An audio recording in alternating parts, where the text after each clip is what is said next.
Charlie Kirk helps unite a divided family torn apart over politics, one side conservative, the other liberal. With just a few words of wisdom, Charlie brought them back together.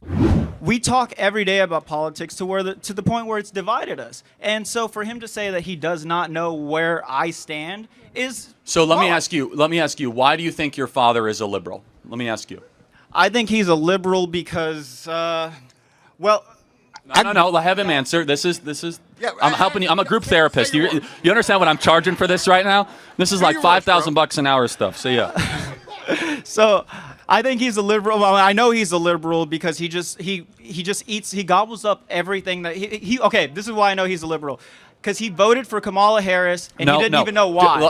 Do you think that maybe he wants to believe government will do good? Maybe that's... Of course. Okay. Good. Is that a good answer? Yes, sir. Now, maybe your son is going more conservative because he thinks government hasn't done a lot of good. Is that maybe a fair charitable interpretation? That makes relative sense. Okay, so now we're getting somewhere. So you guys have a generational divide. You look at government as being probably a force for good. He's grown up in a circumstance where he's seen government declare wars and do a lot of nonsense like the Iraq War. He's not in his head.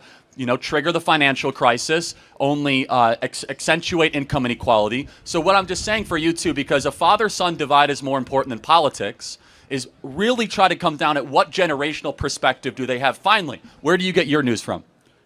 You, baby. Okay, and where do you get and sir, where do you get your news from? I don't watch any kind of video media at all. I get it mostly by reading, and I go through a broad spectrum of different sources from all over. So here's what I'll just say in closing, guys, is that never let politics get in the way of the beautiful relationship between father and son. My advice first is for the son to the father, understand he comes from a different generational perspective. He thinks government is probably a good force and, that we shouldn't question our institutions. Now, your son, understandably, is seeing it harder than ever to own a home. He's seen a border wide open. He's seen lies from politicians. He's seen the enrichment of the ruling class. And instead of interrupting and want to get in an edge smartly, be like, maybe my son is processing a way that I might not agree with, but he's growing up in a different circumstance than I ever would. Final point, sir. Either of you? I've seen the government do a lot of wars. I mean, I'm almost 70 years old. I mean, I remember Vietnam. I barely remember Korea, but I remember Vietnam. I remember a lot of different things. He doesn't have exclusivity on seeing the government do wrong. Okay, then maybe you guys might end up agreeing more than you disagree. Thank you both, and I hope you guys will stay close together. And I'll give you both a hat.